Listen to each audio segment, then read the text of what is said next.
Fala pessoal, bem-vindos ao canal Radar Político e essa notícia vem diretamente com a Gazeta do Povo. Após bomba de 626 milhões, PGR faz correria para tirar Lulinha de Mendonça. Fiquem até o final para entender tudo com clareza e vamos deixando os créditos na plataforma para a Gazeta do Povo. E não se esqueça de deixar o seu comentário e de dizer de qual cidade você vê esta matéria para que possamos saber até onde está chegando a nossa audiência. E já se inscreve, ativa o sino e compartilhe esse vídeo para que chegue a mais pessoas. Sem mais enrolações, vamos à matéria.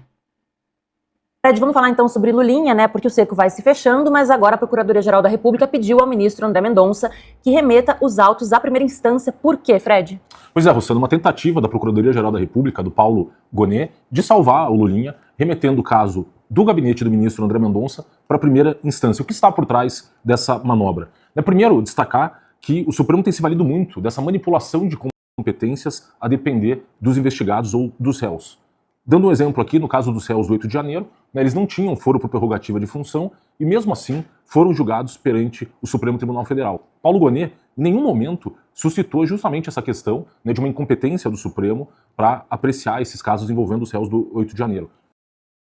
O caso mais recente do Supremo, o mais rumoroso, envolvendo o jornalista Luiz Pablo, do Estado do Maranhão, ele também não tem qualquer cargo público que justificaria o deslocamento de competência de qualquer caso envolvendo criminal, que envolvesse ele, para o Supremo Tribunal Federal. No entanto, o ministro Alexandre Moraes deu aquela decisão, quebrando inclusive o sigilo de fonte do jornalista Luiz Pablo, e do mesmo modo, a Procuradoria-Geral da República em nenhum momento suscitou essa questão da competência do Supremo para enfrentar e julgar esse caso, dada justamente a incompetência do Supremo no caso do jornalista Luiz Pablo.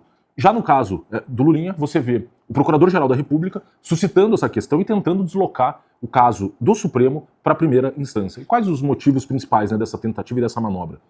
Justamente evitar o avanço das investigações envolvendo o Lulinha.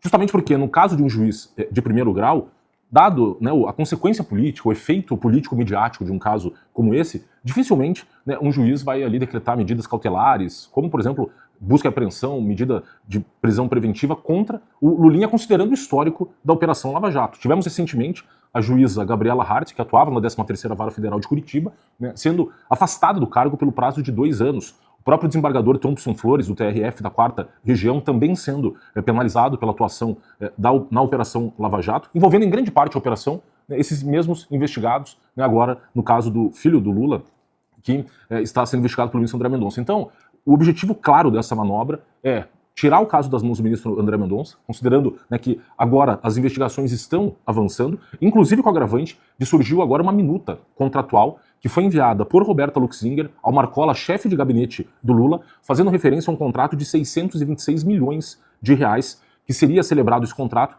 pelo Ministério da Saúde para aquisição de 1,2 milhão de frascos de 36 tipos de remédio, envolvendo ali o canabidiol. E essa contratação se daria sem licitação, por uma modalidade que é prevista na lei de licitações chamada dispensa de licitação, em função de uma situação emergencial. Então, ela envia essa minuta para o Marcola, considerando justamente que o que surge até agora seriam intermediações que ela estaria fazendo junto com o Marcola para facilitar contratações por parte dos produtos comercializados pelo Careca do INSS junto ao Ministério da Saúde. Então, um agravante agora que surge essa minuta contratual e justamente, inclusive, uma tentativa de fraudar a lei de licitações por meio de uma contratação feita por essa modalidade chamada de dispensa de licitação. Então, esse cerco se fechando contra a Lulinha, contra a Roberta Luxinger, contra o próprio Careca do INSS, e essa manobra que contou aí com a participação do Paulo Gonet, Procurador-Geral da República, que, como eu disse aqui, em outros casos, não suscitou essas questões de competência em relação à competência originária do Supremo Tribunal Federal para apreciar esses casos. E por que esses casos hoje tramitam no STF? Porque eles são decorrência, um desdobramento da operação sem desconto, a operação que investiga o roubo do dinheiro dos aposentados e pensionistas, e dentro dessa trama criminosa há uma série de pessoas com foro por prerrogativa de função. Dentre eles, o caso que ficou mais famoso do senador Everton Rocha, que era um dos líderes do esquema criminoso, e aí essa discussão relativa a eventual desmembramento dos processos e o deslocamento dessa ação para o primeiro grau. Tanto assim é uma preocupação muito forte por parte da própria campanha do Lula em relação à investigação do Lulinha, os efeitos político-eleitorais dessa investigação, que ele se reuniu à noite de ontem no Palácio da Alvorada com Marco Antônio Carvalho, que é o advogado do Lulinha, e além de advogado do Lulinha, é o coordenador da campanha do Lula no estado de São Paulo. E teriam tratado, dentre vários assuntos, o Haddad também estava presente, candidato hoje ao governo do estado de São Paulo, justamente de uma preocupação com os efeitos dessa investigação sobre o Lulinha e o receio, inclusive, diante desses novos elementos que têm surgido, de que o ministro André Mendonça decrete uma medida, né, cautelar contra o Lulinha. Então, a preocupação hoje muito forte ali no entorno do Lula com os efeitos desse caso e essa manobra, então, para tentar tirar o processo da mão, né, os dois inquéritos que tramitam com o ministro André Mendonça, há um terceiro tramitando no gabinete do ministro Flávio Dino, mas por enquanto a informação só de que houve essa tentativa em relação ao gabinete do ministro André Mendonça. E basicamente, né, eles são investigados ali por crime de tráfico de influência, está previsto no artigo 332 do Código Penal, que diz o seguinte: solicitar, exigir, cobrar ou obter para si ou para outrem vantagem ou promessa de vantagem a pretexto de influir em ato praticado por funcionário público no exercício da função, além do próprio crime de corrupção. A jurisprudência do Supremo tem um entendimento, né, que sobre eventual desdobramento funciona da seguinte maneira: há uma súmula aprovada pelo STF que diz o seguinte: não viola as garantias do juiz natural, da ampla defesa do devido processo legal, a atração por continência ou conexão do processo do corréu ao foro por prerrogativa de função de um dos denunciados. Então, né, é possível, diante da presença ali de pessoas com foro por prerrogativa de função, que essas investigações continuem com o ministro André Mendonça. Para citar aqui até um exemplo de uma decisão tomada pelo Supremo, a relatora ministra Carmen Lúcia, de uma decisão de 2015, dizendo o seguinte, que réus sem foro originário perante o STF, conexão e continência, não viola as garantias do juiz natural, da ampla defesa e do devido processo legal, a atração por continência ou conexão do processo do corréu ao foro por prerrogativa de função de um dos denunciados. Eventual separação dos processos e consequente declinação do julgamento a outra instância deve ser analisada pelo Supremo Tribunal com base no artigo 80 do Código de Processo Penal. Tratando-se de delitos praticados em concurso de agente, não havendo motivo relevante, o desmembramento não se justifica. Então vai ficar agora o critério ali dos próprios integrantes do Supremo decidir, né, por manter o processo no STF ou por deslocá-lo à primeira instância, com todos esses elementos políticos, né, de que dificilmente um juiz de primeira instância hoje, dado o clima de terror na magistratura pela atuação do CNJ, eu citei o exemplo aqui da juíza Gabriela Hart, né, um juiz tomaria decisões contra o Lulinha, considerando, né, o risco ali de represálias, como aconteceu com os demais juízes que atuaram no âmbito da Operação Lava Jato. E aqui um outro bastidor de Brasília, uma preocupação muito forte por parte dos ministros do Supremo com a eleição de senadores neste ano, e uma eventual formação de maioria pela oposição para fins de avançar um pedido de impeachment dos integrantes do Supremo. O ministro Gilmar Mendes deu uma entrevista falando justamente sobre esse risco de impeachment e minimizando, né, que ocorreria qualquer tipo de impeachment de ministros do Supremo. Ele falou o seguinte: acho que primeiro é um equívoco ter como bandeira de campanha o impeachment de ministros do STF. Mas é um equívoco compreensível, porque certamente algumas pesquisas indicam que isso tem um apelo eleitoral. Entre o pensamento e o gesto vai uma distância enorme. Certamente, se alguém com essa bandeira se tornar senador, ele terá imensas dificuldades de implementá-la, porque o todo institucional caminhará, talvez, num outro sentido. Considerando que o próprio Gilmar Mendes, em dezembro do ano passado, deu uma decisão dificultando, né, o trâmite do processo de impeachment, naquele primeiro momento limitando pedidos de impeachment ao Procurador-Geral da República, ele recua nesse ponto, no entanto, ele aumentou o quórum de admissibilidade de denúncias de impeachment, né, de maioria absoluta, 41 senadores, para 2/3 de cadeira, 54 senadores. Ele continuou falando o seguinte: eu não fico preocupado com essa temática, mas entendo. Há inclusive um tipo de propaganda que se faz de que há um dolo, mas é um dolo bom, que se faz apenas para fins de comercialização, ou no caso eleitoral, para fins eleitorais. Acredito que a questão está mais colocada em relação a esse contexto eleitoral, mas não para se efetivar quando alguém eventualmente lograr ou obter o cargo de senador. E aí ele complementa dizendo o seguinte, que eu sou um enfermeiro que já viu sangue, então não me impressionam essas promessas de campanha. O próprio ministro do Supremo Tribunal Federal, presidente da corte, Luiz Edson Fachin, também deu uma declaração dizendo que há uma forma de populismo que opera nos dias de hoje no Brasil pela erosão das instituições. O seu método autoritário é conhecido. Simplificam-se problemas complexos, transformam-se exceções em representações do todo e pela repetição converte-se a crítica necessária em uma narrativa permanente de ilegitimidade. Ele deu essa declaração no lançamento de uma cartilha sobre remuneração de magistrados na última terça-feira no CNJ e se referindo também justamente ao debate dessa questão do impeachment pelas candidaturas ao Senado. Aqui até um ponto importante de destaque para os nossos espectadores, que o Rodrigo Marcial, que lançou o Dossiê Moraes, que é um livro que basicamente relata as decisões ilegais tomadas pelo ministro Alexandre de Moraes, desde a instauração do inquérito das fake news até a condenação dos réus de 8 de janeiro, um grande registro histórico das decisões tomadas pelo ministro. Ele lançou um site chamado Placar STF, cujo endereço é www.placarstf.com.br, em que ele faz um mapeamento da posição dos candidatos ao Senado em relação ao impeachment de ministros do Supremo Tribunal Federal. Hoje nós temos 331 candidatos ao Senado no Brasil todo, e até o presente momento, 244 dos candidatos não se manifestaram sobre a questão de impeachment de ministros do Supremo. 61 dos candidatos já votaram a favor e 23 dos candidatos se manifestaram contra. E 3 deram manifestações dúbias em ambas as direções. Então, há hoje um grande silêncio por parte da maior parte dos candidatos em relação a essa temática do impeachment dos ministros do Supremo, né, inclusive receio por parte de vários candidatos de eventuais retaliações vindas do STF.